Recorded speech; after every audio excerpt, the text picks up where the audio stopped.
Hello. Can you hear me okay? Hi, Paul. Hey, how are you?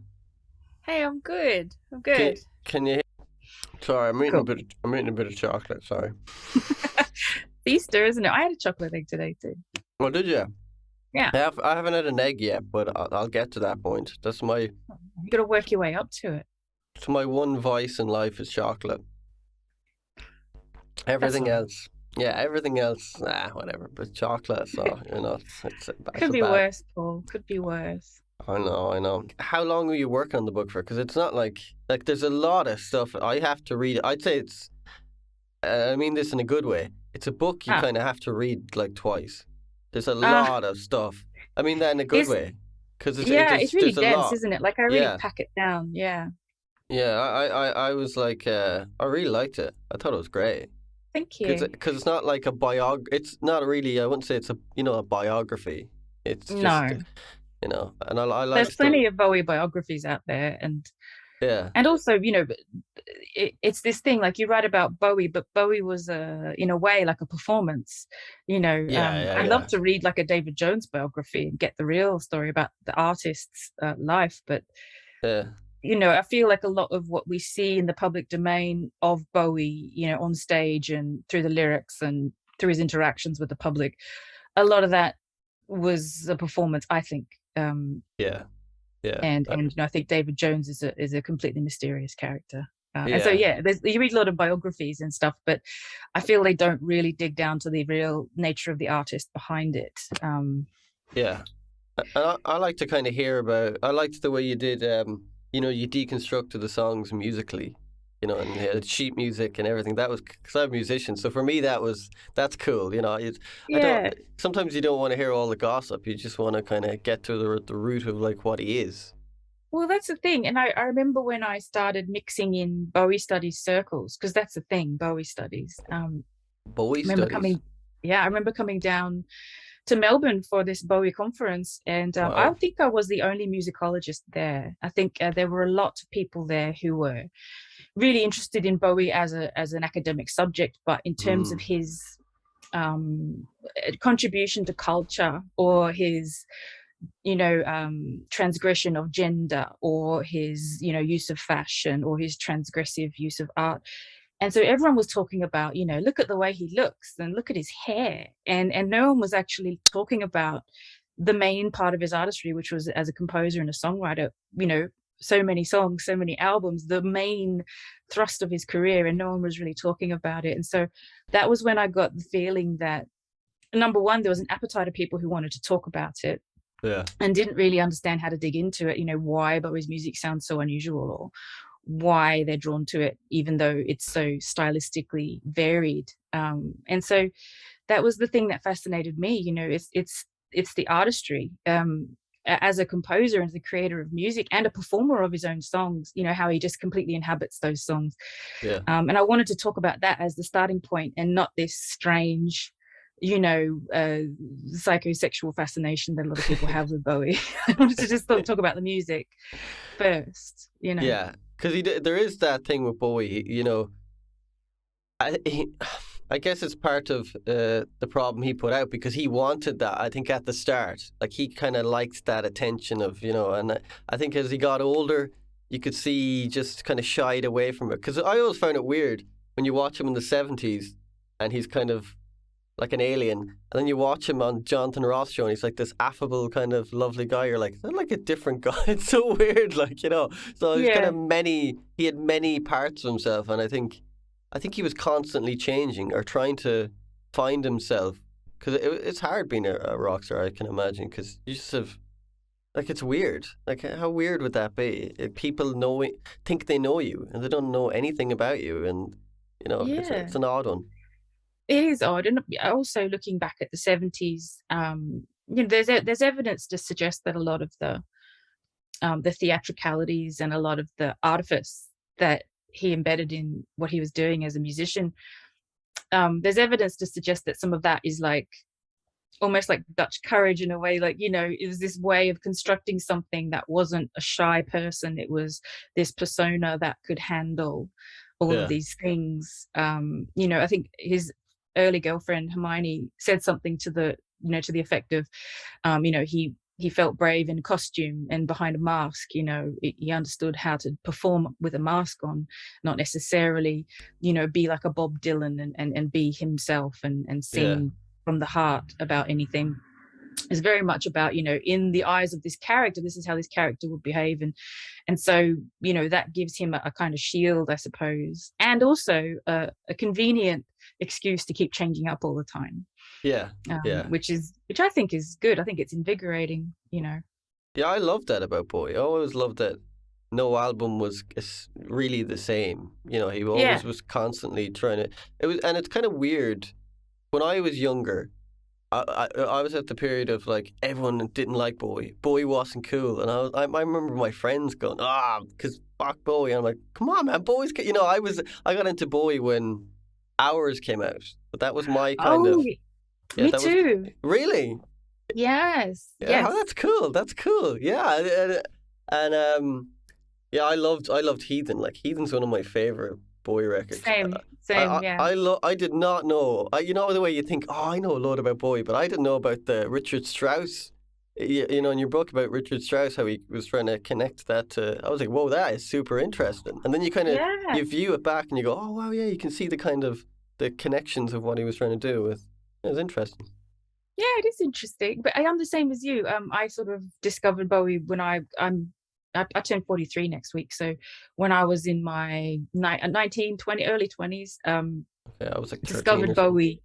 And then, right when Earthling came out, that had been out for like a year or two. And it was Hours. And I was like, what is this going to sound like? And it was just so different to Earthling. And I thought, oh, what the hell? And then that made me like go backwards. And that was such an awesome journey. Like it took me a few years to like go back and find Hunky Dory and go, oh, I know that Yeah. song, and then go back to and then discover things like Station to Station and Scary Monsters and go, oh my god, wow, and then Heathen came out, and it felt like when Heathen came out, I was like, oh, this is good. Okay, I know now this is a good one. I can tell, Yeah. Yeah, it was really exciting. Yeah, Heathen's an amazing record. I think it's So, I so really like. atmospheric, right? Yeah, yeah. Like "Slipaway" is a great song. And what else? 5:15, "The Angels of." Oh, Sunday, that's the opener, Sunday, yeah, like yeah. It's when the drum beat kicks in the last bit and you're like, whoa, and he's hitting that huge big note. That's so yeah, dramatic. quality. I remember. I think I seen him on his last.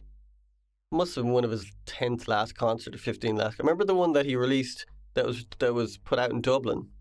That DVD. It Oh was yeah, the like, reality tour. yeah, I was at that concert. Like I went on my own because no one liked Bowie. Yeah, I was like I yeah. was like 17 or something like that, and like no one you could see me in the crowd at one point. I'm like, I look like an idiot. I'm wearing Amazing. I'm wearing like a full like what would you call it? Like I'm wearing a suit.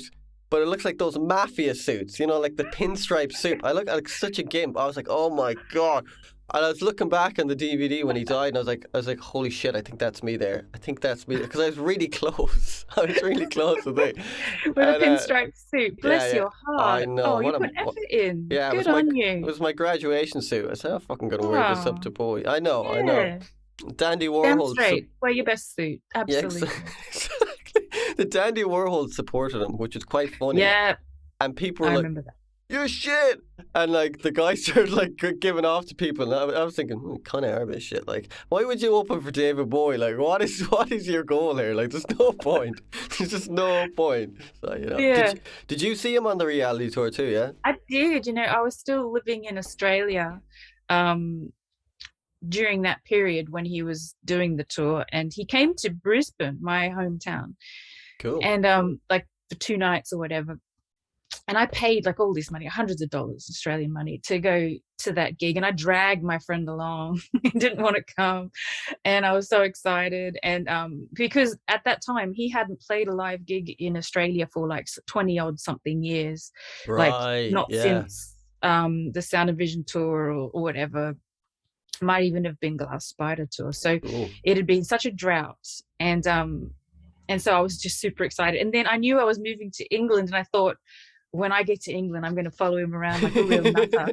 And like all the BowieNet people were doing. And I was so jealous. And when I got to England, the first thing I did with my then boyfriend was we bought tickets to Roskilde Festival in Denmark because he was Oh, headlining. cool. And I got my tickets, flew over there, rocked up in Denmark.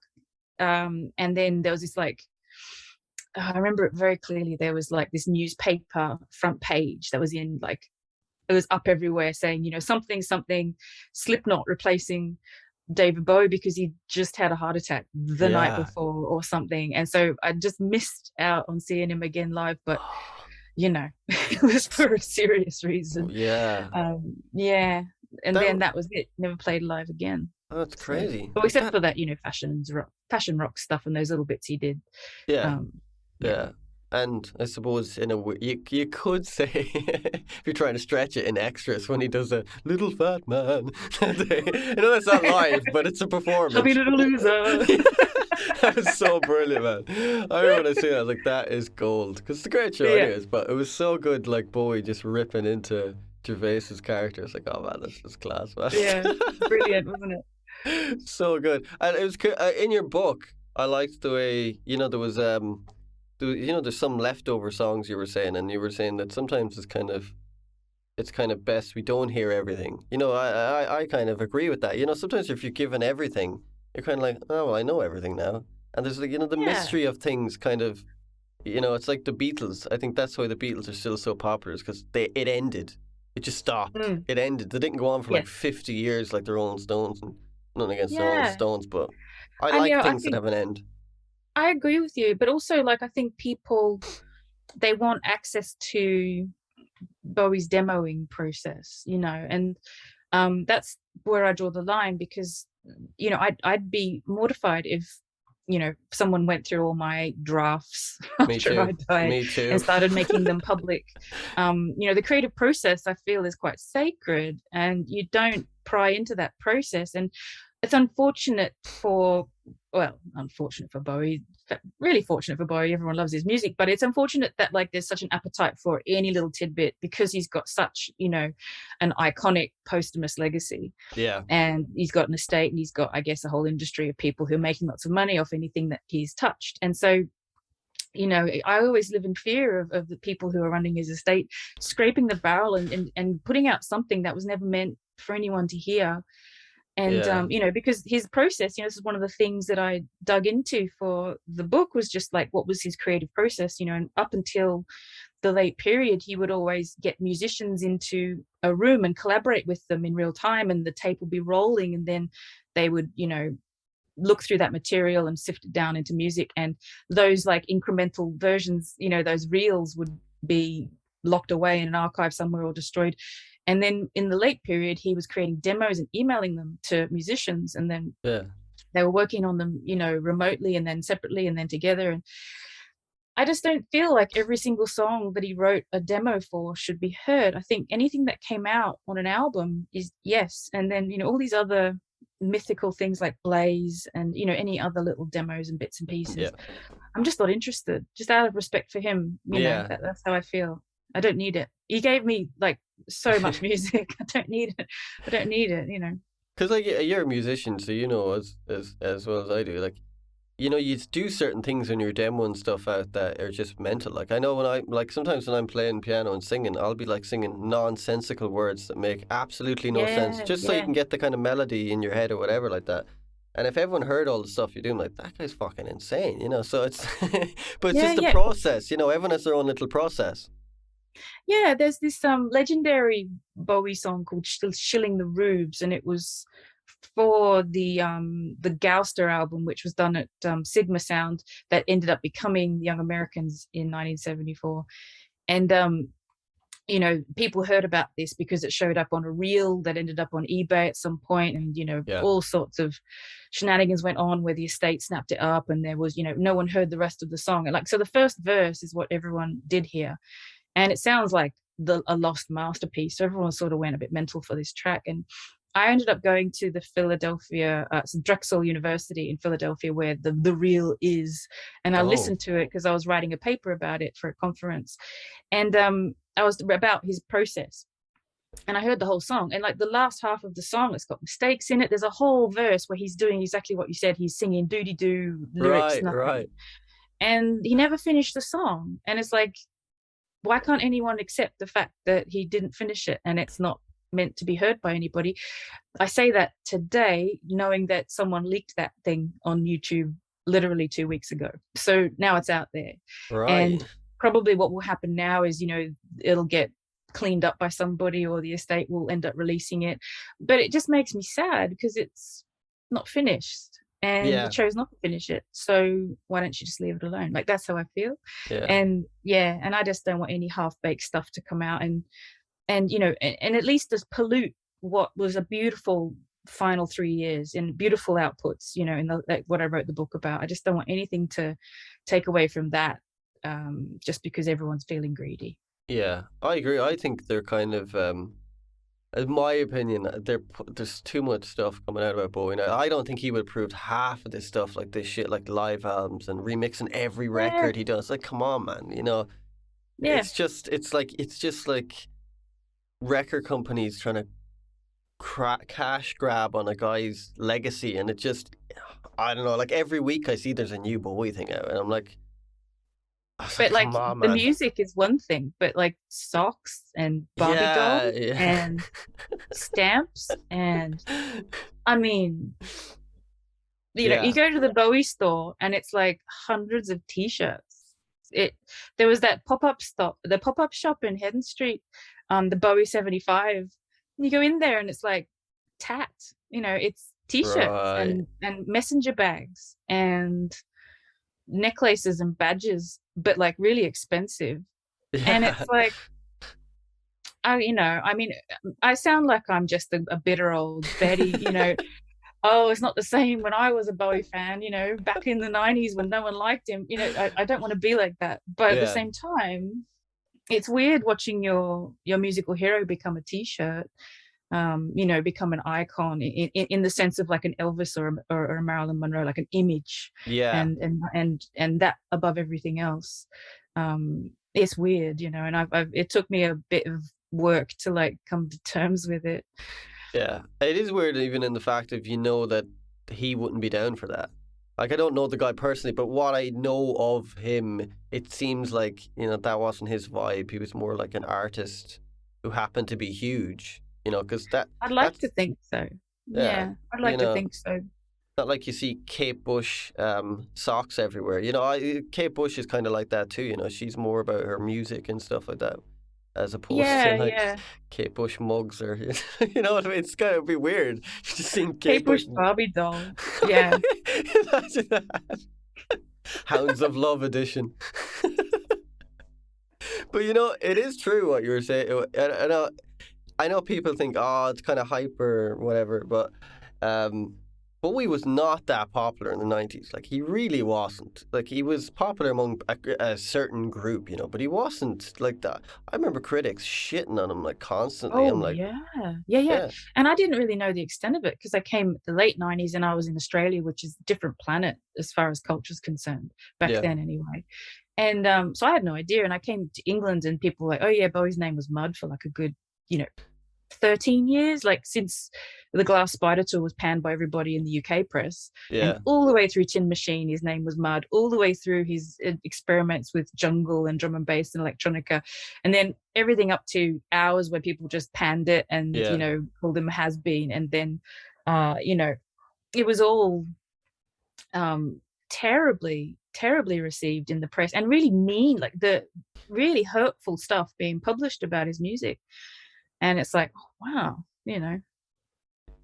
and Critics, now they're writing about it, totally revising, all the publications are going back going, oh yeah, Tin Machine, not bad actually, like Uncut doing like a 10-page spread on, the artistry of Tin Machine. And it's yeah. like too little too late, honestly. It's like you were saying in the book about the Glass Spider tour. It won like what was it, an audio visual award for best Yeah, one. I was like, right. come on. I mean, I remember when I found that a tape.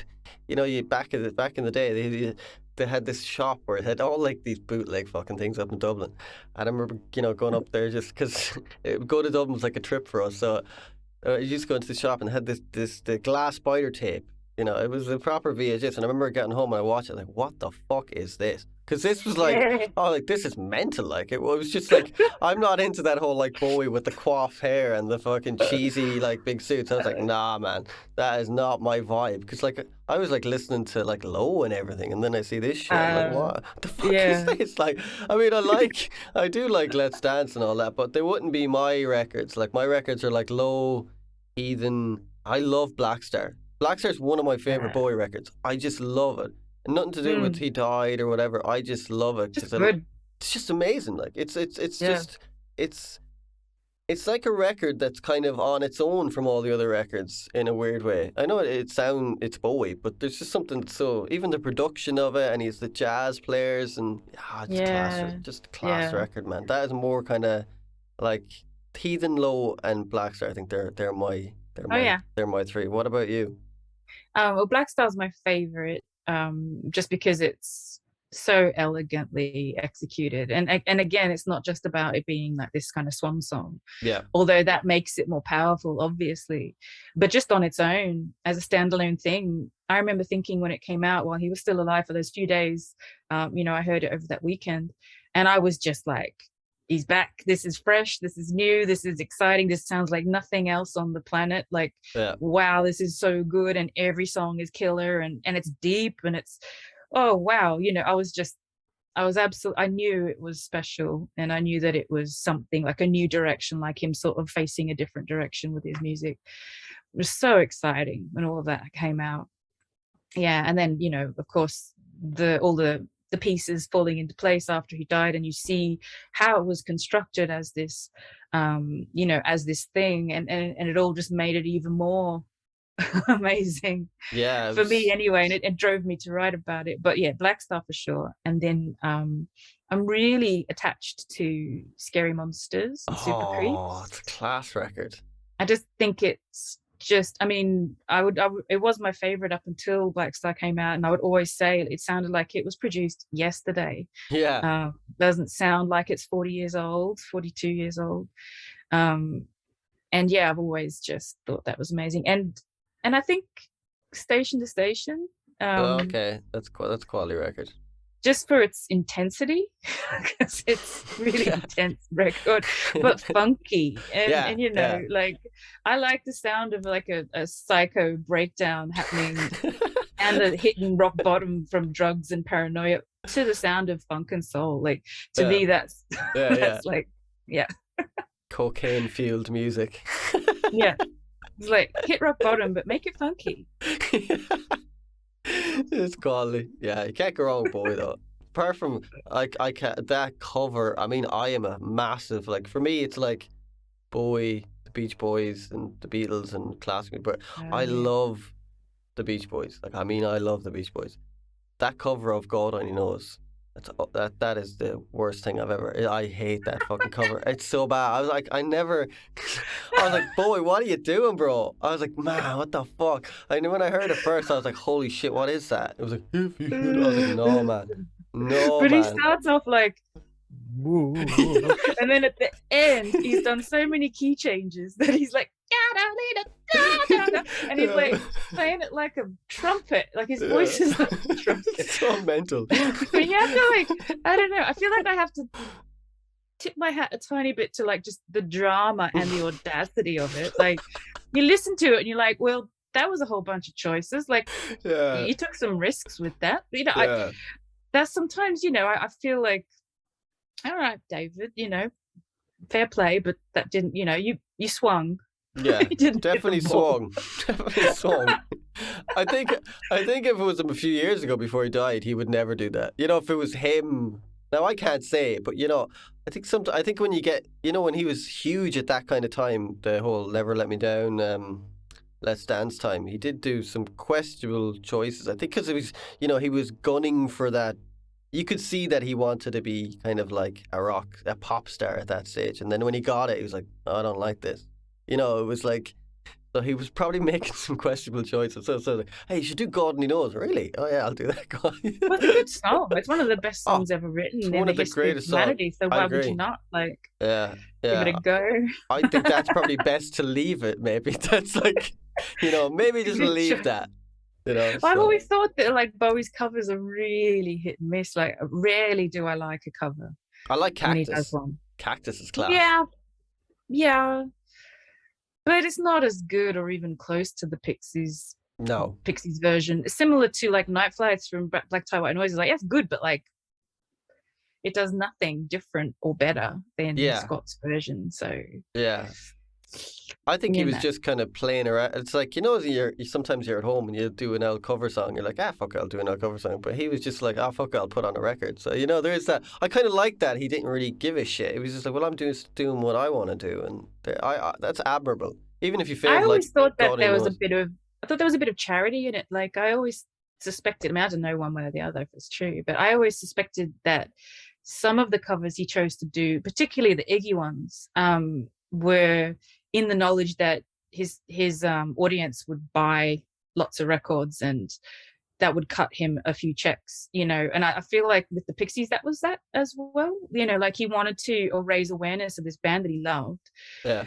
but also the fact that there's a Pixies cover on Heathen means that they're going to get a check Yeah. for as long as Bowie's popular, and I think like that's a gift in a way to the legacy. I'd like to think that that's true. Yeah. Actually, the cover he did was cool on Heathen was. I remember that song. Oh, my brain is eluding me. But the Gemini spacecraft, Yeah, that was class, man. Because I went back and listened to the original version. What the fuck is that? But the Bowie one, I was like, yeah, that's quality, man. So that's a good one. And that guy got a bit of cash, I'm sure, from that. So yeah. See what I mean? Like, I think that I'd like to think that that was part of it. I don't know actually if it's true, but yeah, I think so too. It's funny towards the end of your book when you were talking about like a podcast you done with Danny McCastle. Did I say his name? yeah, Johnny McCaslin, I was like, holy shit! I listened to that. I didn't realize that was you on the thing. I was like, oh man, I know that woman. That was a cool kind of mini documentary. I really enjoyed that. I was kind of looking forward to the parts thank coming you. out. I felt so lucky to be part of it. But what was really funny about going back to that as a resource for my book was that I was brought in because apparently I was writing a book about Black Star, but I hadn't actually started writing it yet. So I just had lots of like ideas and I was all enthusiasm. So in the podcast, I'm like, oh, I'm so excited about this album. I want to write about it. And then, now spending like a good year, really, really studying Black Star and then going back to that to get to his answers as my resource as the primary text was just really odd. Like, well, I had no idea what I was talking about back then.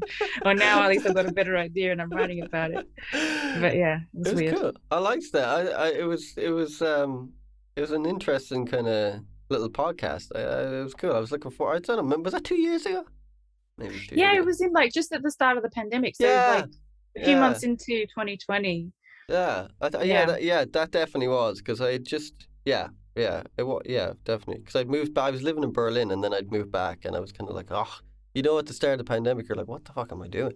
So it was kind of anything was cool, like to have kind of little things you could go, I'm looking forward to that. I'm looking forward to that. It was kind of cool. Though the pandemic I didn't mind because I think I've been living in isolation my whole life. So for me it was kind of like, grand. Okay, Yeah, I had during pandemic time I had thriver's guilt. Like I just really enjoyed all that time to myself, but I was burnt out at the start. So part of me was like, I was just almost like I'd prayed to Buddha for like, please, I just need to be less stressed out. And then like the pandemic happened, then I felt really guilty because I was like, thank God everything stopped because I was about to have a burnout breakdown. And then of course it's horrific and you're like feeling really happy about it, but then your friends are crying and people are losing jobs and people dying and you're like, oh God, I'm so conflicted. I'm still really enjoying this lockdown. What's it like in Australia now? Because I know it was kind of, you were like really strict over there. Yeah, I don't really know much about it because, the most of my lockdown experience was in the UK. But when I came here in January, I had to home isolate. So they kind of kept tabs on me. And then this time it's all opening up again. But I think Omicron is just kind of letting rip like it is in the UK, in Ireland, I presume. Did you get Everyone's just, I think they're just relying on the vaccination statistics to make sure that people are going to be as best protected as they can be. But they're opening up the economy and travel and all that again. were you like me when you first heard it? They call it Omicron. I was like, ah, sweet boy. I was like, that's the first thing I thought about that Did you song. play it? Did you Huh? play that game? Oh yeah, yeah. I I played it played back the in the day. shit out of It that was a game. cool Man, I game. loved it. It Well, was a it was cool cool game. up until the last quarter, and then it went crazy stupid. Yeah, yeah, Like it's yeah. really good, really, really good. And then all of a sudden you jump into some body and you're like some kind of ancient Viking, and then you got to go like fight. I don't know. You got to like ride a yak through Tibet and then fight some demon. Oh, it's like it just goes weird at the end. It's been 20 years since I played it, so I literally cannot remember. I remember parts of it, in my See, I played brain. it recently. I had to play. I played it. I Oh, you had had to to play play it. it. Well, yeah, yeah, I yeah, played it again for the book only Yes, because I I was have to do this. convinced. Yeah, I really had to do this. It was important. I did it because I had this thing in my head that there was a riff, like a string riff in Black Star the Song, that reminded me of a riff that was in one of the soundtrack pieces. There's this big like first person shooter thing that happens in like a warehouse, and I remember being stuck on that level a long time back when I played it the first time. So I feel like that music is like burned in my brain, and Right, when I heard Black Star, I heard that string sound and I couldn't get it out of my head. I was like, I feel like I've heard that before. And then right. I went back and played the game, and then I realized it wasn't that. What it was the keyboard. It was the Korg Trinity synthesizer that he kept from like 1998, and he was still playing it in 2015 in the studio. That's And it was mad. that same patch, I reckon. Like, so he was using sounds from that ancient keyboard. But That's yeah, I had cool. to play the game to get that little nugget of knowledge into the That's book. brilliant. I like that in your book. You were saying how he was writing demos on this Korg. I was like, holy shit, man! He's writing on a Korg, and even the drum part of "I Can't Give Everything Away." I was like, whoa, he did the start of that. We got. You forget the kind of things that, or not forget, but we don't know I don't know the whole process of everything he was doing. So sometimes it's unsure of like what parts are taken in from demos, and then expanded upon. So it was cool to kind of see like little things that the synth part behind it and the Yeah, little yeah. drum thing. Yeah, it's cool, and they just added their sax and everything on it. But he had Right. it was the Korg, but yeah, and Tony's quote was like he loved that keyboard. It was like clearly because it doesn't sound the best, like at times where it shows up, like Yeah. particularly on the next day, and you're like, oh, that keyboard's a weird choice, and you realize it was like his choice to use that keyboard. But he also had this. I didn't know this until I started talking to Tony, but some of the drum programming and the demoing he was doing, he wasn't using a DAW like Logic or anything like that. He wasn't using a computer. He was using like an ancient disc recorder, like a hard disk digital Zoom thing, Yeah. where you got to like, and it's got pads on it that you drum in and Yeah. create loops with, and that's how he did the drums for so it was a little sample editor too. So he had a little sample editor, you could put loops on it, but it was just that's some cheap shit. And Tony bought one to like understand. I was zooming with Tony during the book, and he's like, yeah, I got one of them, and he like reaches behind and has a box, and it's this Zoom thing, so I had to get tracks off of it, so I needed to understand how to use it. Yeah. And I just blew my mind. I was like, wow, you're David Bowie, you could like hire, I don't know, you could hire anyone to do this for you, but he's just using this old shit technology in 2015 I like it. and then releasing a Grammy Award winning album masterpiece. I just loved that so much. A lot of those guys are like that though. Like I remember like reading about like Paddy McAloon from Prefab Sprout. Like I think he's fucking. Do you ever hear that album I Troll the Megahertz? Yeah. Fucking incredible record, and he's doing all Yeah. this thing on a shitty like old. I don't think he even was using computers. Like just some like he was using a computer, but like old MIDI, like just old crappy sounding MIDI, and like putting stuff. I love that kind of thing, and like even like I think Daniel Johns was saying he's a bit of a luddite, and he's a creative guy. Australia there. I was picking you up there. Daniel Jones. I'm a big Silverchair fan. Me too. Absolutely. Me too. I love Yeah. I mean, Diorama. Diorama. Wow, what a record, right? So good. Like, incredible record. Tune in the Brine, fucking Yeah. amazing. How do you think writing the book and researching the book and everything changed the way you do music? Or did it change the way music? Or did it inspire you in a kind of. Um, I wouldn't, I mean, I had sort of took a break from making music while I was writing it, except for the Stylofone Orchestra thing. I was doing that on the side. And the book didn't really make me like think about creativity any differently, Right. but it did intensify and make me understand why I'm drawn to Bowie's work and have.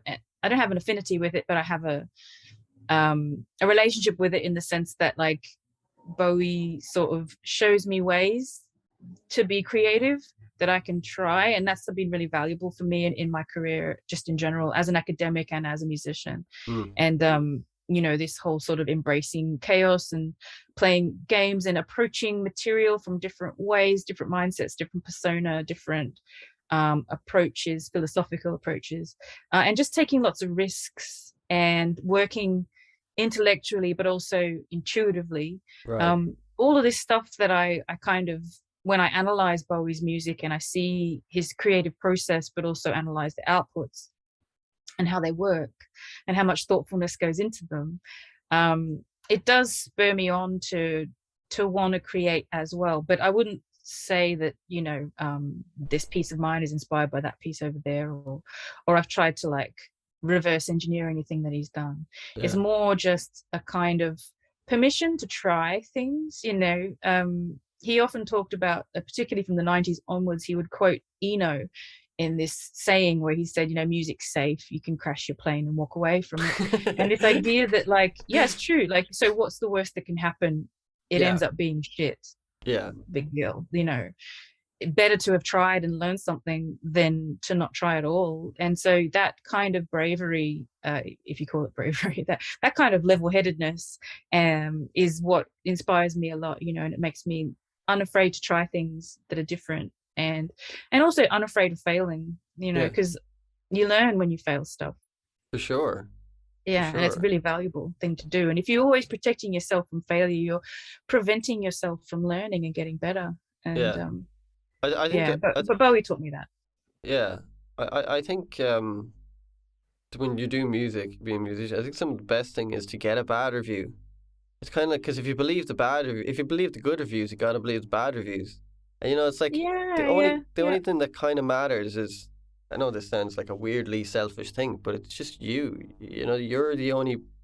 I'm sure you're probably your worst critic. Like you can only be your worst critic, because you could play something for someone and then they go, "Oh, that's cool," and you'd be like, "Shit, man, if I turn that snare up a bit, that snare's." You know what I mean? Like, I'm sure you kind of have the same thing of like, we're our worst critics. No one can criticize us more than ourselves. So I think that kind of Yeah, critics. I don't think critics matter as much as they used to. Like if Bowie had a record out in the 70s and it got a good review, it had way more clout than if they shit on a record that Bowie would put out now. Do you think the critics kind of have, their opinions don't have as much clout as they used to? yeah, for sure. I think, one angry critic can't derail a music career like they used to be able to. Yeah. But I think there's definitely a role today for criticism, and I mean, when I say criticism, I don't mean pulling things apart and shitting on them. I mean like engaging deeply with something and thoughtfully with something, and thinking about what it's doing, like, so what is this piece of music doing, Mm.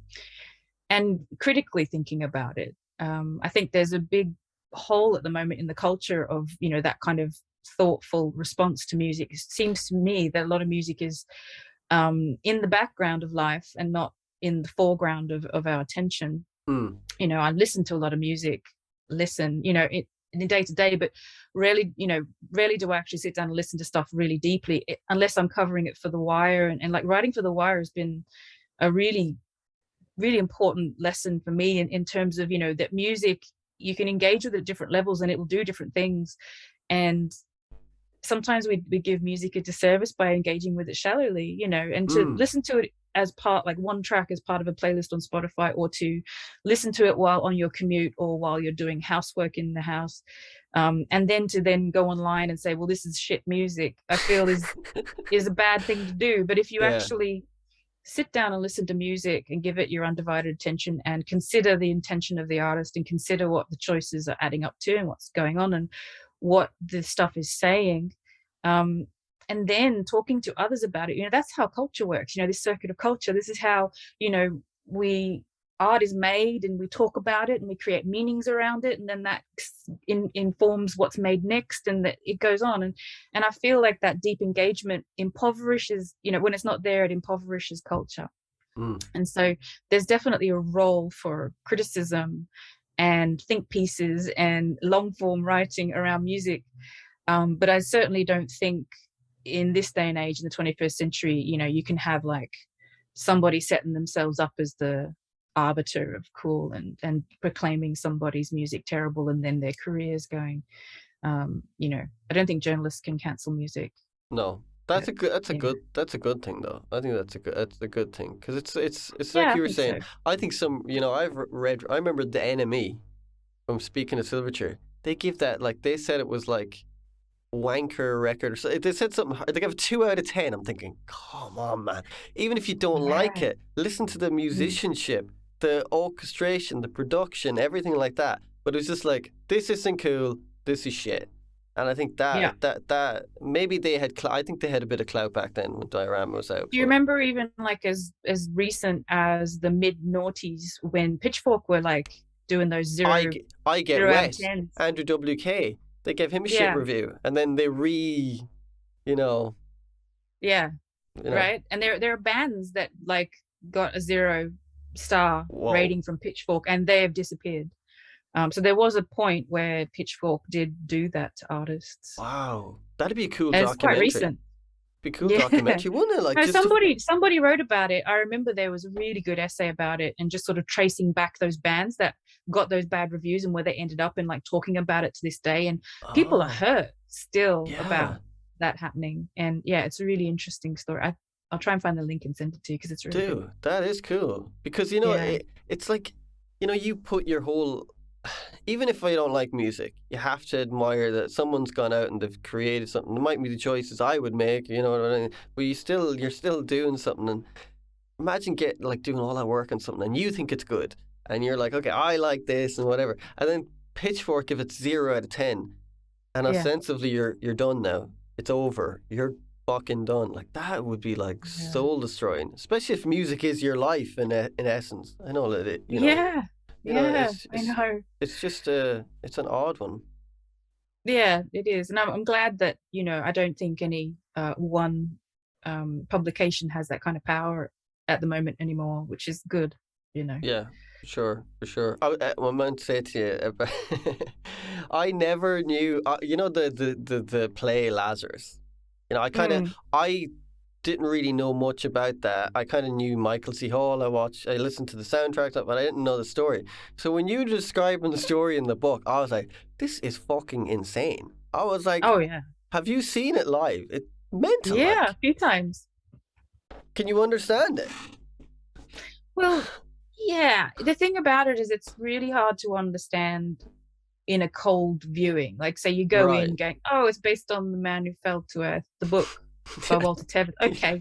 And then you go in and it's this thing that happens in a dream, and it's just full of all this crazy stuff. And you walk out of there going, okay, I'm not sure if that was terrible or great. Like, it was like that, very that. And I remember we saw it on the opening week, and Wow. like crazy shit goes on in that story where people get killed, and then people sort of slide around in milk, and visions happen, and all sorts of stuff, and Bowie songs and dancing. And then you sort of come out of it, and yeah, people are just like, I think that was terrible, I think it was amazing, let's talk about it, but I don't know why. And so yeah, really hard to understand. And then for me, sort of getting into it, I think the key to unlocking it is to understand that it's a dream sequence, which is very heavily hinted but never said explicitly. in the play. So Right, obviously he's right. on the ground in pajamas with a blanket, and he stays in that position, i.e., he begins there and he ends there. Mm. And at some point in the play, he does say, in this sleep of death, what dreams may come, and he paraphrases Hamlet. And then the idea is that he's obviously on his deathbed having a final dream, and then all of this idea of the psychic projections and the fact that he's trying to make peace with his traumas, and then you, okay, so now we're doing some kind of, all that jazz bye bye life sequence, Yeah. or we're doing some kind of Tibetan Book of the Dead Bardo situation where he has to resolve all these things in order to find his rebirth and get to his next life. And all of that started to click into place when I read the script and thought about it a little bit more. But of course I saw it a few times in person before all of that, Yeah. and every time I just it was just so opaque. And yeah, and I did love it. It was so weird and dark and woo, and it was deathy in it. It was very that, and I just really loved it a lot. But sitting down and thinking about it, I'm not sure if its success will be as a theatre piece. I think when it comes out as a film, it was filmed, and it was like it got streamed like last 2021, like in January for his birthday. And so it exists. And I think maybe when it might come out like officially and people can look at it and pore over it and understand it and watch it repeatedly, I think that's when it will make more sense, because it's just so densely packed with references and symbolism and archetypal characters that link so complexly to Bowie myth and biography, but also this fictional world from Tevis's book, and by connection to the movie. And then the art direction is also connection to the movie, and it's all just so delicate lacework connections, like a spider web, that in real time, as it's all coming at you in theater, it's just impossible to parse all that out and to Right. connect it all, like to do all that stuff. So I think it will have a second life one day, when it's more widely accessible, and hopefully people will be able to appreciate it for what it is, which is his final work, the thing that he did, the last thing he did. And it's like deeply personal thing where he kind of does a kind of public death of his public persona, and Yeah. it's as gray and wavy and strange and surreal as you'd expect that to be, but on purpose, Yeah. Yeah. deliberate, deliberately making it hard to understand. Is this about Bowie or is it about Newton? That's 100% the point. And the point is this ceremonial good death that happens throughout this thing, where he faces all of these things. He faces his addiction, he faces his trauma, he faces his loneliness, he faces his shadow, and then he faces the spectral image of this girl, this daughter who's 14 years old, who happens to be the same age as Bowie's real daughter was at that time. All right. So all of it is just so rich and beautifully done once at least in my reading, once I could see into it. And writing about it was difficult, of course, because no one can see it. So I'm sort of trying to describe it in the book, because like people can't get it, they can't access it. So I had to describe the play like twice. I had to describe what happens. Yeah. Like this is what happens, this is the plot, and it's nuts. And then I had to go again and talk about what that could mean. And then so I did the dream reading in the next chapter. Yeah. Which I felt, it felt a bit odd to do. I thought, this is the point in the book where I'm going to lose people, but I had to do it because there's no other way to dig into it. No, I liked it. I thought it was cool because there's a cool contrast of you describing it, and then you're just you're describing the dream. So it's a cool concept. Contrast. But yeah, Yeah. I love the book. I thought it was so cool. Oh, thank Because you. I wasn't, you're never sure what you expect from a book. I was just so glad it wasn't a biography, because I've read some of those biographies, and they're more like, some of them are very tabloidy-esque, and it's like, oh, Yeah. Bowie slept with this person, and it's like, man, I don't care. Yes. It's his personal Right. life, Yeah. It's like, that's David Jones and there's David Bowie, and You know, I think they're like you were saying, they're two different people who are kind of, you know, they even though you know, he is Bowie, but he's not Bowie, and he is Dave. You know, that's what I like about Bowie. There's that kind of he's a mystery, and but at the same time, I'm sure he was the most normal dude ever because he seemed like really funny and into comedy. I think people forget that he was like, Yeah, you know, he was bit yeah, he guy was having a laugh a lot of the times when probably you know, I think he did stuff to have a laugh, and people be like, "Oh, I don't know how he could do." You know, I think even yeah. maybe, you know, hopefully God only knows was that him having the crack. You never know, but sorry, boy. Sometimes you go back to the interview footage from 2003, particularly when he's on the road with Yeah, the reality tour, and he's just relentlessly jovial. I yeah. mean, to the point where you're just like, calm down, man. Can you just like talk? He's always just joking, and it's almost like a performance as well. Like it's I normal, get you. but it's not quite normal. It's Yeah, like a performance of this new version of Bowie, which is a down to earth, real dude version of Bowie. But again, it's not Jones, is it? You know, it's not the real guy. And I really think that when we talk about Bowie's life, I feel everything that's up for grabs is all the stuff that Bowie did. You know, mm, everything mm, that was public, mm. everything that he said as Bowie, everything that he released as Bowie is like up for discussion. And everything behind that is private. And, you know, and Yeah, that includes his illness. Like, this is why I really wanted to, and this is the thing, like, I think I know some people have picked up my book and wanted to read about his illness, like, you know, what was going on, you know, what treatments was he having and all this.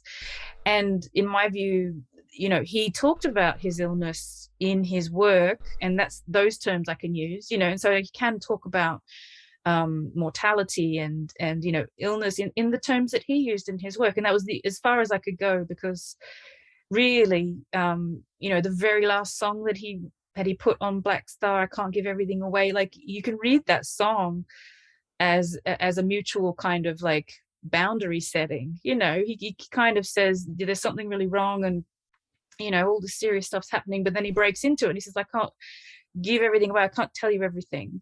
And the understanding is, you know, yeah, because there are things that are private and there are things that are not, but also if he told you everything, what would that achieve? It would take the mystery away. You know, it's if I knew everything about David Bowie's life, then part of my fascination would die because I wouldn't be wondering. And there's the wondering and the thinking and the unanswered questions are what keep my relationship with that music going, and the fascination burning, and which is what I want as a fan. You know, I don't want to lose that. And it's kind of like that Shilling the Rubes being available now. You know, up yeah. until then it was like really interesting, and now that it's out there, it's like, oh, now we know. You know, Yeah, and the magic is gone.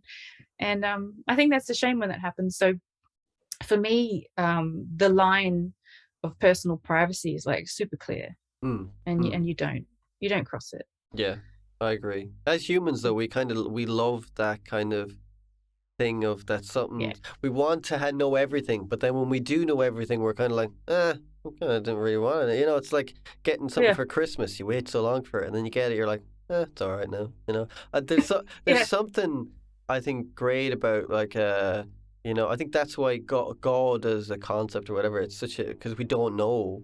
You know, I would never say I'm an atheist. I would say I'm probably agnostic because I'm not arrogant or vain enough to say that, oh, well, I know there's no God. It's like, well, how do you know? You know, or I do know there is a yeah, God. You know what I mean? There's that kind of thing of like, even like looking at something like Smile, like the Beach Boys, that thing. I remember when I first heard about this, I was like, whoa, what is this Smile? It never came out. And he had, you know, there's all this kind of story to it. And there's something just cool in that it's, when something's not completed, but you're wondering, oh, what it could have been, and what is that? And then when it gets done, you're like, well, it's done no, now. You know, I can't really, you know, that's I it. can't pine for it anymore. And Yeah, yeah, yeah, whatever I was wondering about and imagining in my head, it wasn't that, or it's something else. And yeah, you know, there's something beautiful about having something withheld from you. But I feel like Bowie does that in a loving way at the end of his life. You know, he spares us the details of his personal whatever he went through. Yeah. Didn't really talk much, but gave us so much other stuff, and it's like, rather than begrudge the man his secrets, why don't you celebrate the wonderful things that he's shown you, like all the videos and all the care he put into that, and all that beautiful music and all those little tidbits and the archive, it's just so much stuff, so forthcoming. Yeah. Why, how could I want more information? I don't want to know the nasty details of, the end of anyone's life if they're No. dying of an illness. I think it's just horrific. And so those tabloid sort of stories, as if they knew anyway, it's all bullshit. Yeah, well, of course, me being me, I was like thinking, man, maybe he's not dead. And this is like some crazy kind of thing, It's just like when it first happened, that Oh, was you a truther. Oh, okay. no, Yeah, no, no, okay. I'm not. I'm not. But when it first happened, I was like, holy shit, man, I think this could be like some sort of cool, because you want to believe that. You want to believe that he's like, it's some fucking out. Because I always thought that would be a cool thing if you're this huge artist and you kind of fake your Yeah. death, and then you come back like 5 years later with a wreck, and they're like, holy shit, I thought that guy was dead. I mean, you could never do it because like the government would come after you for tax and all that shit. But the concept of that would be amazing. That you've That's just, audacious. Yeah, do you yeah. know what I mean? And if anyone's going to do that, David Bowie would do it. So for me, All right. Okay. Yeah. I thought that. I mean, that thought only lasted about 2 hours. But at the initial thought of it, I was like, that would be cool. And then reality sets in, and you're like, oh shit, man, David Bowie's dead. Like I cried when he died. Like I remember when it happened. My mother woke me up in the morning. She goes, come on, you got to go to your grandmother's mass. It was her year anniversary of her death. And so we had to go to her mass, and then someone goes, oh, our hero died. And I'm like, what are you talking about? It's like David Bowie. So I'm like feeling guilty because I'm at my grandmother's year mass for her, who I love dearly. But I'm thinking about David Bowie because he's just found out he's dead. It's a weird dichotomy of like, Yeah. shit, man. And it's like, I was genuinely upset. I was like really sad because, it's like, I don't really get upset about like famous people, that kind of way. But, uh, people like that, they kind of link to your life of your you kind of link back to things, and you don't know them, but in your own little way you know them, if you know what I mean. Yeah. That's kind Yeah. of like, what were you like when he passed away? Well, the day that he passed, I woke up to the news and there was a lot of texts on my phone. Right. And I remember I'd just been so wrapped up in Black Star. And, just that week before we got the Lazarus video, which is a whole thing. And so, I remember waking up and hearing the news and being in shock. So I wasn't so upset, but one of the first sensations I had was like in my head, like the Enigma machine was clicking into place. And I was like, oh, he did that. Like it was like going back and seeing Black Star and Lazarus and thinking back through the album Black Star, and then realizing the news said that he had suffered for 18 months with cancer. Yeah. Which he died from. And then kind of backtracking through the timeline and thinking about the musical, and it just, everything I thought about, I was like, of course. Oh, of course. Oh, he did that. And I was really proud of him. Like I just thought that was just the classiest thing to do. I just remember that day, at least for the first half of that day, just kind of in awe of just the way that was pulled off. I Yeah. just thought, wow, what a way to go, and what a way to do it. How elegant, And then later on in the day, as the BBC News was rolling around, and as I was thinking about how attached I was to David, not just as as a fan, but also just kind of, I looked to him for so much of my own education. That I read books that he recommended, and I listened to bands that he name checked, and Yeah. for like 20 years at that point. And so I felt like I'd lost a mentor or a map, something I learned about art and philosophy and literature and music of all kinds from him as like a vector. He was like my handy, um Cliff Notes addition to the 20th Yeah. century. I just, and I really felt the loss of that. Like I felt quite adrift, and I was like, well, now what? Am I going Yeah. to find my own way in the world now? That was sort of how I felt. And but I never lost that sense of awe and just really like, oh wow, my favorite rock star did that, and that was Mm. fucking cool. Like, wow, he, of all the boomers that fall over dead, like, oh, Bowie did it the most elegantly. And Yeah. I was really proud of it, and I realized, I think I say this in the book at the end when I finally talk about how I feel it in the postscript. And Mhm. that was just my way of dealing with the grief, like I wanted it to be death art. I wanted it to be like his masterpiece was, the way he went, how he turned his illness into this great art. And of course, when I was researching the book and as I was putting it together, the reality certainly feels different to that. He wasn't like, planning his death to the No. nth degree, and like, it wasn't this long suicide mission. It was him, in the thick of creative flow and wanting to live longer, and he couldn't. And so, when I sort of saw the real picture, it put me in my place, because I think something that happens with Black Star is everybody projects their anxieties around death onto it, and it either scares them or it seduces them, or it fascinates them in either regard, because it represents to us this thing that we're so frightened of. And whether our hero faces it with bravery or artistry or with, authenticity or whatever, it makes us feel better. Yeah.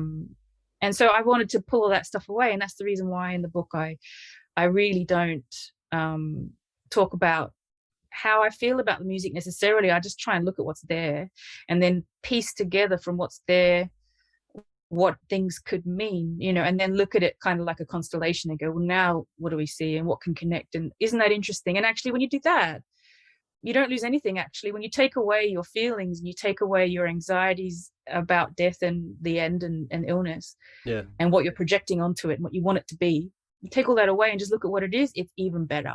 It's like so much deeper, so much more well connected to his entire catalog. And it's not just about the end of his life, it's about his whole career, and it's about everything. And the longer you look at it, the better it gets. And I really found my feet with Black Star in terms of, cutting through my bullshit and what I thought it was and what I wanted it to be on an emotional level, and actually just looking at what he did with it and what it does. And it helped me understand Bowie's artistry on a deeper level. And so that's the main point of the book, I think, is, you get to the end of the book and you might not agree with my reading, which is fine, but it's a way of talking about exactly what the music's doing, and not just, isn't it sad he's gone? And so I wanted Yeah. it to be like, let's just look at this analytically, and isn't it great? That's really what all I was trying to do. Yeah, I think totally works. I'm not blowing smoke up your ass, but I think it's Oh, thank you. I really enjoy. I like, when you read a book and you're kind of looking forward to reading it. Like sometimes I read books that I have and I'm like, oh shit, I'll like read 10 pages today. Like there's some books I kind of forcing myself to read because I like reading, but I kind of go, okay, I have to read and do whatever. But I was kind of looking forward to kind of reading, bits and pieces when I would read them, a few chapters a day and stuff like that. And there was so much stuff I found out from your book, like I never knew about the whole singing detective thing and that story about the guy with the Yeah. head. Was it something Lazarus, Soul Lazarus, something like that? Guy's head. Cold Lazarus. Yeah, that fucking freaked me out, man. Because like I'm started thinking about it after. I was like, oh my god, that's so creepy. Imagine that happened. You're like a head, and you know what I mean. So like, there was like cool stuff like that, and like you were saying about in the book about the Lazarus video. Like the singing detective, I don't know anything about singing detectives, so like I was looking up the singing detective afterwards and stuff like that. So it's cool. Like you get these kind of points that you can kind of go on, and that's always a because like you think you know everything, not everything, but Right. I think, oh, I know a lot about Bowie, and then there's like loads of stuff I don't know and I will never know. So it was kind of cool, and it was all like based upon his music. It wasn't based upon, oh, David Bowie was seen with this, I don't know. You Yeah, know what I yeah. mean? You know the ones I'm talking about. Like that, it's just for. I like that it was about music, and it wasn't a gossip thing, like I was saying about some of those Yeah, yeah. biographies, which we do enjoy. Come on, we're human. We Yeah, of do, we do, course, we do yeah. like knowing the thing. But I'm more into like I like the way you can deconstruct the music, and you put time signatures and what song it was in, and Oh, you have to yeah. see. Come on, for me Yeah, I had to do that. I that's felt like, that's my jam. with let's talk music. I was like, come on, I don't care if you don't understand these words. I'll put them in the footnotes. Let's talk about the music. Yeah. This is what it's doing. This is a mode. Look, check it out, Lydian mode. This is the thing. Let's move on. It was like, let's talk about it because it's sophisticated and it's different to most pop music. Let's name it. Let's talk about the reason why we all love his melodies because they're so strange. But in what ways are they strange? Let's have a conversation. No one writes about that stuff, and it used to piss me off. Yeah, me too. I He'll like. talk about his different colored eyes, writing chapters in books about that. And like, it's like, what? Okay, but what makes his melody writing so compelling? Why are his chords strange? And why does his song sound different when he's composing on the guitar or the piano or with electronica? Let's talk about it. Like, I just thought I want to read about that stuff. Do you think Bowie was aware of? I always find if I don't know, I'm not trying to shit on him, but if a lot of guys who aren't trained musically will do really interesting things and not knowing they're doing like he's doing 4/4 in Love Is Lost, but there's a 5/4 part in it. The Tony Oh Levin. yeah, if you can see me, yeah, If you the can see five me, and the sorry, four together, yeah, that's it. yeah. Sorry, that's it. Yeah, yeah. And I'm always thinking, was he aware of that, or was he just doing it kind of consciously because or unconsciously? Sorry. So it's like there's something interesting in that kind of thing because you kind of think about was he doing that or was he not doing? Because I know like people like Paul McCartney and the Beatles would talk about like I don't know what chords I was playing. It's like I'm Yeah, not saying that I know right. every single chord because I definitely don't. But there's something cool about kind of being half educated and being kind of half not because sometimes if you know sequences as well you kind of will repeat them because there's a friendly stuff in certain chords and certain patterns that like I can only speak on myself that I would go to, and it's to trying to Hmm. circumnavigate that and do something that's more interesting that you wouldn't do. And I always find I wonder like was Bowie aware of certain things that he did? Like he was going, okay, that's 5/4 and that's 4/4. Do you know that, or was am I Well, just I have my suspicions. I mean, who knows, right? I can't say, but I have my suspicions that he was more thoughtful about his compositional process than people assume. right? A lot of people assume that he relied on his co-writers to write the bulk of his music for him. That's like a common misperception. Really, I never would have thought that Yeah, at a lot of all. people say, oh, when he's with Reeves, his songs sound like this. A lot of the times, there are details that are conspicuous that he puts in that are so well thought out and so coherent in their function that the fact that he actually sat down and figured that stuff out means that there's a lot more going on than we assume. So, Mm-hmm. like, there's a couple of examples, like the Supermen from the Man Who Sold the World. That song has got Easter eggs in it from that correlate to Richard Strauss's "Thus Spake Zarathustra," the theme from Space Odyssey. But there, so you've got the timpanis in there, but it's in the same key, and also the last few chords of the chorus are the same last chords of that piece of music. And then the song is about the Superman, which is about Nietzsche's idea from the book Thus Spoke Zarathustra. And so you're looking at all this and you're like, okay. And no one ever, like, Bowie didn't go to like journalists and go, hey, by the way, have you checked out how I've done this in this clever stuff in this song? No one's ever mentioned it, but it's Mm. there. There are moments in like Tin Machine when there's that song on Tin Machine 2, Amla Pura, which is this song, like beautiful like song about this place in Indonesia, which people say is like the spot where his ashes were scattered, or people say. And like the chords in it are this murky, like 12 string chord that's obviously he's invented himself. It's a Bowie chord, and you hear it also a similar chord at the start of Space Oddity and also the beginning bit of Starman. And so what that brings to that song is a definite reference. Mm. And then there's also this thing that happens, like, again, these are just little bits that you find in your research, but he did that radio special for the BBC in 79, the Radio 1 hour with David Bowie, and he does little talky bits in between his choices. And I think he does this thing where he chooses Elgar, some nursery song, and then he follows it up with Inchworm by Danny Kaye, and then he follows that up with an excerpt from Einstein on the Beach, this opera by Philip Glass. And the choices are like really random. Yeah. But in between, he talks about, like, weirdly what he's fascinated by in each of those cases. So he talks about how the music is describing the thing that the song is about, and he's like, can you guess what it is? And he says, oh, it's meant to be this. And then Inchworm, he's talking about how numbers are used in the background with children's voices. And then in the next song, it's all about numbers being in different patterns. And then you can hear those three ideas happening on the song Ashes to Ashes. Like, so you can hear the nursery rhyme thing, you can hear the numbers, you can hear the children in the background, you can hear the patterns.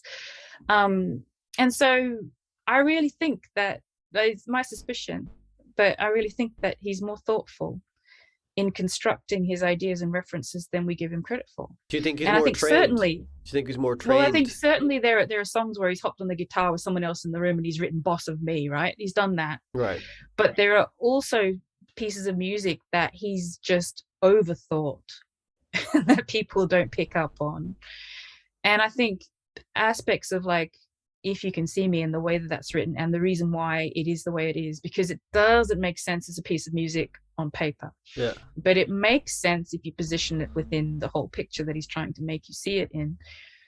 And certainly he would have written that demo at home, and it would have been tricky changing for, like, to 1 bar of 3/4 if you're using the Zoom thing. Yeah. And so he did that. That's a good and point. and so, you know, you think about, why is that there? And then when you start thinking about why that's there, it opens up all these lovely ideas. And I really think that his whole, like, I'm not a musician, I'm an actor shtick, and his whole, you know, I am untrained, blah blah blah, I don't know what I'm doing. Mm-hmm. Part of that's a smoke screen Mm-hmm. to allow him to just play with music without having to adhere to any traditions. Like, it's not like you're not allowed to do that, you're rock, or you're not allowed to do that because you're experimental. He's just like, I'm not a musician, I'm just doing whatever. And it allows him to do whatever.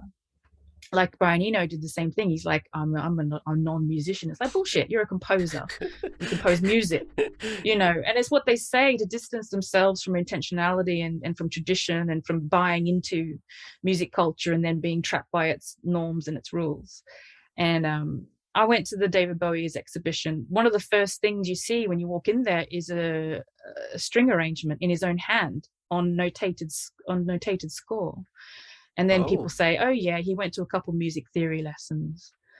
And I'm like, So he could I teach music for a living. I got students at university who are musicians and they can't do that. So he could notate, like, score. Yeah, he could notate.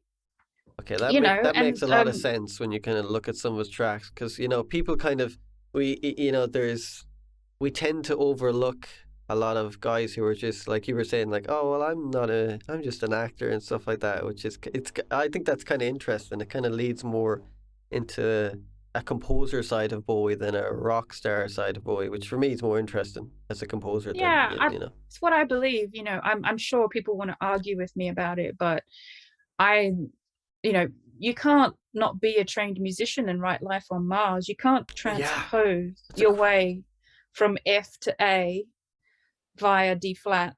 You can't compose something like Word on a Wing if you're not a music writer.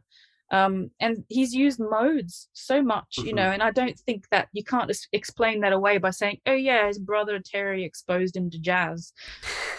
I know loads of musicians have been exposed to jazz. They don't know how to write in Lydian and, you know, Dorian mode or Phrygian mode the way that Bowie can, with this, you know, way of exploiting the modal effect. I strongly suspect that there's a lot more care and attention gone into His work more often than not. I don't think that, it's this hit and miss and blah, and he's just randomized, this idea of like, cut up and, roll the dice and play a game and Yeah. act, be an actor, like this all sort of in the moment creativity that the Bowie myth seems to perpetuate. But actually, if you watch him with the cut up, it's very careful work. He's choosing what to combine. That amazing footage of him with the verbicizer. I've seen that. Yeah. That's Where cool. he's like, it spits out all these words, but that's not a song. He sits there and he connects it all with like a narrative with the mind of a director. And he's like, yeah, there's a guy and he's going to commit suicide because and he's putting it all together. And I think this pulling it together thing is part of his artistry. That's the special thing, that he can pull references, pull ideas, whether they're music theory ideas or whether they're narrative ideas or whether they're like career-long thread ideas that he's been developing from different angles all along. And they're there, and sometimes we don't see them, and sometimes they don't translate. Not every song is a bullseye, but when he hits it in a very unique way. And I don't think it's like, it's not the same type of creativity as like Paul strumming a guitar with someone else in the room. That's a specific type of creativity. I watched Get Back and that's just like, wow, that's amazing. But I don't think Bowie's creativity is like that. I think it's much more intellectual and much more careful. I think he used, and that's just, yeah, I think he used people when he can collaborate. It's like he's filtering himself through their process of the way they do things. I always seen it as that. I never seen it as like, oh, well, Bowie's collaborators were the guy. I always thought Bowie was the dude, and he's just filtering kind of everything to them. Like, because that's what I liked about Bowie. He kind of he'd not use people. I don't mean use in a bad way, but he'd use their skills in a way that complemented his own like perfectly. Yeah, I agree with you. Even with like Let's Dance, he had like Nile Rodgers tells that story of how it was just this like morose folk song. Yeah. He wrote the song, but then he said to him, I want it to sound like this, and showed him a picture of Little Richard in a hot rod car or something, in a red sports car. He's like, I want my music to sound like that. And it was that direction, and also that choice to collaborate with Niall, knowing what Niall could bring to the table is what made Let's Dance its thing. Like, I'm not sort of diminishing the collaborative element. It's so important. But the vision and the artistry, it wasn't just Bowie just going, oh, I'm going to bring in a ring in and then make them write a song for me. It was always from a point of some kind of, creative germinate. It was an idea to begin with that is built on. And I really think Bowie's artistry is, as a pop musician, it's more of an arts practice. The whole thing, his persona, the lyrical perspectives, the artwork, the fashion, even the haircut, but the music and the way it sounds in that moment in history, it's all, and the progression from one to the next, all of that is the artistry. The music's a really important part of it. And I don't think, Bowie was floating around between collaborator to collaborator looking for someone to do the work for him. No. But a lot of people believe that, Really? Wow. That's mad. I think so, yeah. Do you remember when he had I seen it as such a callback to The Man Who Sold the World, that kind of era, when he had the blonde hair in like it would have been around just after Heathen or before. It was Glastonbury. Like, yeah. I was like, whoa, that's a total callback, because it's like when Heathen came out, I remember. Frock coat. Well. Yeah, everyone going, oh, it's his best work since Scary Monsters. I kept hearing that shit. I was like, oh, dude, would you stop? Like that would be always what to say is his best work then, and reality's his best work then, that kind of stuff. But for me, I'm going on another tangent here. Sorry, but Black Star, I think it looks to me like it's his most kind of composed, like almost like a composer piece kind of thing. That I know he's a composer, but it's a very composed kind of piece of work, I think. So I was like, when I first heard the singles, I was like, whoa, what's he going to do after this? That's what I thought first. I was like, holy shit, man, what's the next record going to sound like? Because when I heard Black Star first, like, this is incredible. I remember playing it, and my mother was going, what the fuck is that? I was like, it's Bowie, man. That's weird. I don't like that. I was like, it's cool. Oh, wow. I was so excited. Me and too. The video as well. I was like, yes, put it in my veins. Yeah. I need this. It was just, I was so excited because it was dark and it had that mysterious energy, that atmosphere of outside, and also a little bit of heathen, that kind of dark, shadowy, spooky dooky Bowie. I love that but so much. but And way more melodic than outside. He kind of oh yeah, incorporated those so much two more parts. coherent. Yeah, Yeah, yeah, yeah. and I And like. even then, people were saying, oh, but he's just got the jazz band in to make the Ah, music for him. But then, when you look at the process and when you dig into it, Donnie's at pains to say, no, I was sent complete demos. Everything there, I notated them out and we played what he gave us. He would have put so much effort into that demoing process. All of those details that the band play are improvised and elaborated by improvising musicians, but around the structure and the composition Bowie gave them. even the production. I love like the snare sound on Lazarus. I just love that. Psh, get the nice Oh like back yeah, to it. Like the yeah, production on that record is astonishing too. Because like right. it's like some of the songs will have this kind of lovely, almost you could say Lazarus has a slightly, I don't know, 70s ish kind of snare sound. But then you have like "'Tis a Pity She's a Whore" and it's just like totally like rocking the fuck out and it's got like roomy sounds and stuff like that. The whole record just Yeah, productionally is I love that about like records. It's like, do you ever Talk Spirit of Eden? That yeah. That's that what a fantastic. yeah. That is like one of my favorite Me records. Just too. the sound Me of it. too. Me Yeah, too. Exactly. so good. My friend did all their artwork, all their like Oh James. really? Yeah, he does all my artwork. That's how we became friends. I was sitting on my bed one day Oh, and I needed art for it, and I was like, "Fuck, I need this kind of art cover because my album was like about colors because I have synesthesia." So I was like, oh, I always loved his artwork, and I yeah, synesthesia. yeah, yeah, yeah. And Amazing. yeah, that's my podcast is called Hold On to the Colors.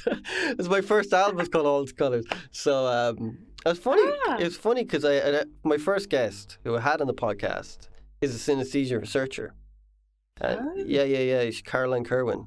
Really lovely woman, fascinating. She's a musician too, but she has synesthesia. So it was like just cool, kind of talking about the different things. And I don't know hmm. I don't know how I started into this, but I was saying something and I've gone You're on a talking about the tangent. production The of production, yes, yeah. yeah, So like it has its own kind of like sound and its own color, and I like that's what I love about that record. As much as I'm less it was fascinated by the story of it and more by the sound of it, if you know what I mean. yeah, it sounds amazing. And it was mixed by Tom Elmhurst, He's a great who mixer, that guy. he's just a master at it. And Have you seen that here's Mix of the another thing. Masters thing that he did? Exactly, He's yes. talking about So I Lazarus. I joined that shit. Oh, I actually cool. paid the $250. Whoa. But I wanted to get his, like, there's three big videos on how he mixed down Lazarus in his mixing studio. And the process was amazing, and his outboard gear, and there's a lot of stuff going on, a lot of creativity, like a lot of riding Mm-hmm, faders and mm-hmm. pulling in delays and creating clouds of like blended pastel tones, and then pulling them away and like highlighting certain words and things like this. And a lot of creativity and a lot of thought and a lot of just beautiful outboard gear, like just amazing delay units and tape delays, and oh man, Yeah, so it good. was and cool. and but he really cares, like he's thinking about the song, and he's thinking about the structure, and he's thinking about building anticipation and tone, and then delivering a payoff at some point. And like, sometimes when we're mixing out, I don't know about you, but when I'm mixing my music, it's because I've composed it from scratch. Mm-hmm. I tend not to think about the mixing process as being necessarily too creative. I think of it more as being like a finalizing task or a cleaning up or a polishing exercise. I'm insane. And it was I'm so insane. instructive watching him be creative with the sound and painterly with it, Yeah, I'm actually Yeah. I'm insane with mixing. I'm unhealthily not good because I've literally I'm on my second record now and it's 7 years. They're fucking Oh, nearly 10 years since my last one. Like that's how fucking crazy I am. you haven't been spending that whole time mixing though, have you? A good last. What happened was, and it's back to Bowie. I have connection to Bowie. I woke up one day. It would have been a few months after Black Star was released. Actually, a month after Black Star was released. So it was February. I remember, and I put my headphones on. I was like, "Oh shit, my headphones are fucked." Because and then I went into my little studio and I put on my other headphones. Like, okay, they're not fucked. I'm getting the same thing as these things. And what Mm. happened was I lost the hearing in one of my ears, like completely. It was like Oh mostly, yeah, no. all gone. I could still hear, but it was like depleted massively. And then a week later, that hearing went fine, and then it went the same problem to the other hearing. Oh So yeah, no. so it turns out I had problems with my eustachian tubes, which then caused me to have this thing called hyperacoustics because I have OCD. So I think about crazy shit. But anyways,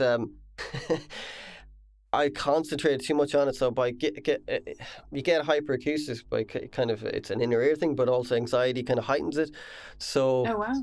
everything would be ridiculously loud in this one ear. So I couldn't hear bass, which meant I couldn't mix because a kick would be there and a Yeah, bass would be of there, course. so it Yeah. was all over the place.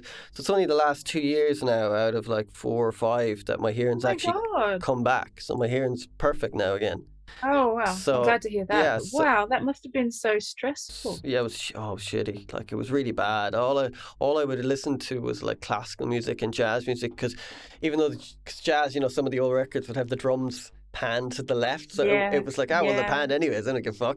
So I loved classical music anyways, but I listened to way more of it, and I just was like, it was almost weirdly when I just said, well, I just accept it. I'll just get back. My hearing just started getting better. Oddly enough, it was so Hmm. weird. Yeah, it was weird. It was like the bass was just ridiculously loud. I couldn't really go out much places because Oh no. yeah, it was shitty now, I have to say. But yeah, thankfully. So that's my excuse for not finishing it. But Oh, okay. I'm Okay. So actually, there's a reason. yeah, but I'm actually All right. sending the song off to master today. You So haven't been like just thankfully. adjusting the sound of a hi-hat for like 8 years. I mean, I know people like that. No, I've been doing that for 2 years, but yeah, I'm just I've been doing that for 2 years since my ears got back.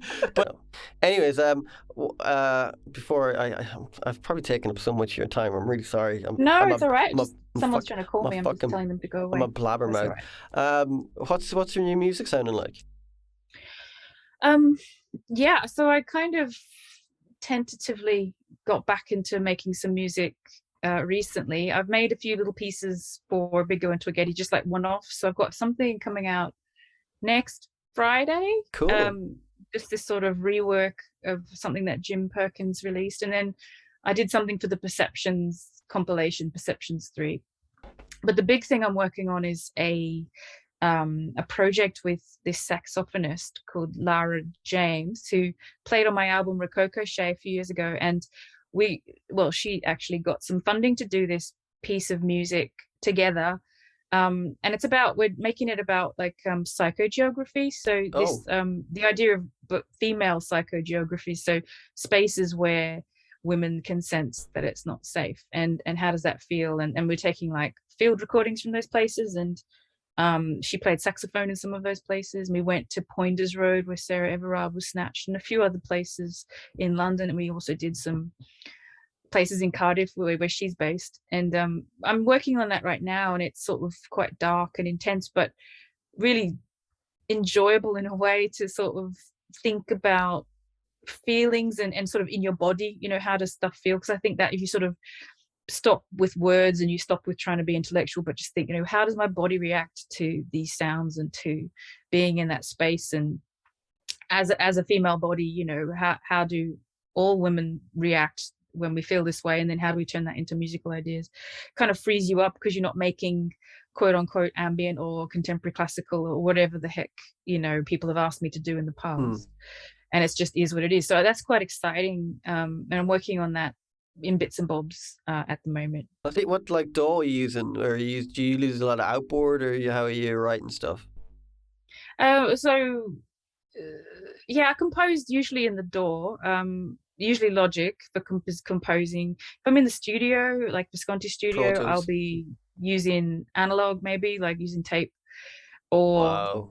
or at least Pro Tools, or dumping tape to Pro Tools, and then I'd be editing in Pro Tools. But I've been shifting a little bit to Ableton lately, just because Ableton 11 is really cool. But It's really cool. um, but I Presonus is haven't. amazing. Studio 5. That is fucking incredible.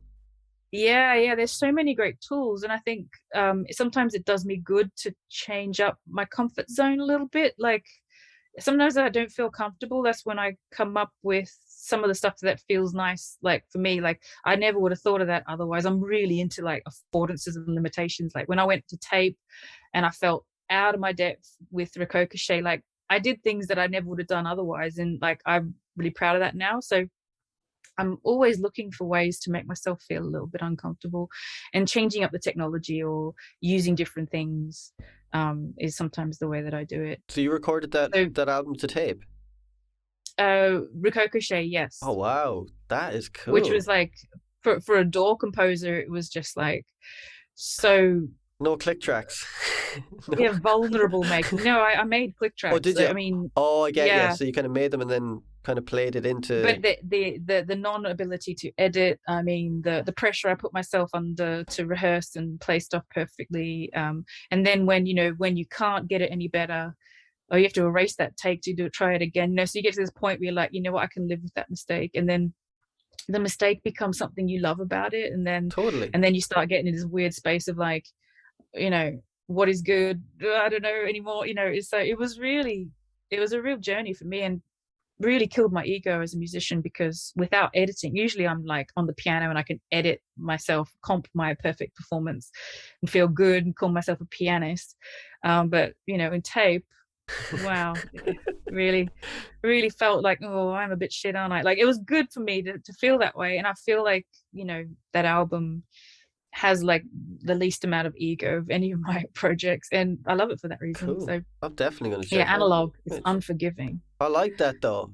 That's Yeah. cool. Like that is cool. I'm definitely going to check that out. I'm doing this. I My really pleasure. appreciate it, and I love the book. And how can people buy it? How can they get it? I'm setting you up here for the whole, go Sure, here. yeah. Go do It's the. available in any online bookshop. You might have to wait for a couple copies if you're in Australia or in Asia, or mainly if you're in mainland Europe. I know there's a second pressing that's just happened, so fresh copies have made it to the UK. Um, it's a nice problem to have that copies were scarce for a bit there. But yeah, you should be able to find them anywhere, Amazon or your local bookshop, or Class. I'm gonna Europe. when it's at because when I went to buy it, there was no book available, so I had to buy the Kindle version, but I will buy the book because I like buying the book because it was the cover. That's what got me like interested. I just Ah, seen the cover. I was like, oh, that's kind of interesting. It's like a Black Star kind of thing, and I was like, oh, it's about boys. So it yeah. was the cover that got me interested in it, and then I, was reading the book, Oh contacted man, you. So what yeah. I wanted for the cover was that a still image from the Black Star video of the skull with the jewels on it. That's what I Oh, really wanted. And like, oh, there's just like no way I could get anything that was owned by the estate. really? Or yeah, and I tried going to Johan Renck as well via his Instagram, via his wife, all sorts of places.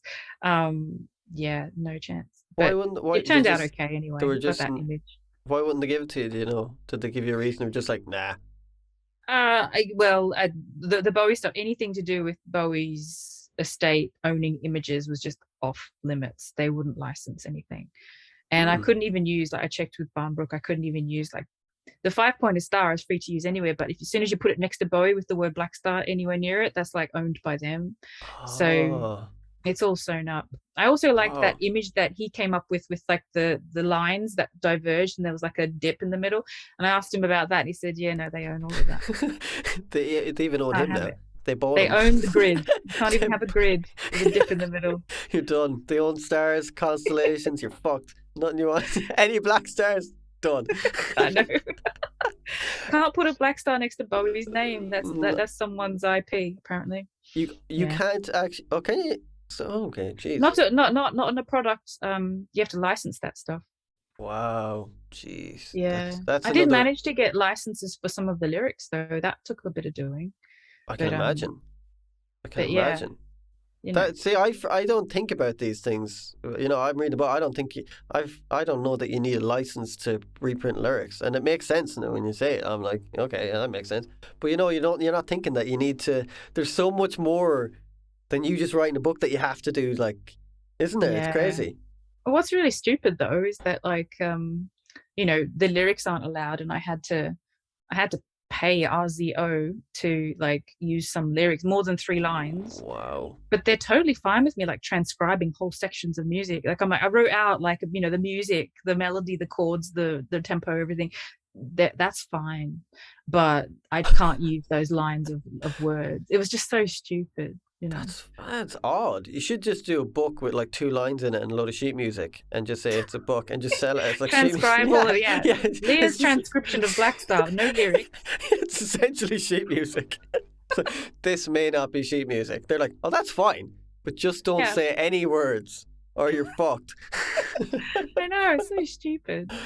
Anyway, yeah, that was the whole thing. And on another level, you've got new music coming out. When's that coming out? Or oh yeah, I don't know next when Friday. Dark Park is going to be out. Probably after the summer. That's the psychogeography project. It's called Dark Park. But I've got little bits and bobs coming out over the next few months. But One Piece next Friday, the 22nd. I can't imagine your podcast will be edited by then. And then it will. I've got Don't you worry. I've got another little piece called Little Beating Heart, which I think is coming out in May. But these are just little one-off pieces of music. Cool. Yeah. Thanks so much for doing this. My pleasure. Really cool. I really enjoyed it. I could have talked for. I'm sure there's so I always go back off when I talk to people and they go, oh fuck, I forgot to ask them that and I meant to ask them that. Da, da, da. So there's loads of stuff I forgot to ask you because but it's all right. It's fine. It's been fun. Yeah, I really enjoyed it. Thank you so much. And book is great. And it's probably nighttime there, is it? Yeah, it's nearly 10:30 here. Oh well, good night and all that jazz. Thank you. Yeah. Have a good night. Bye bye. Cheers, Leah. Bye.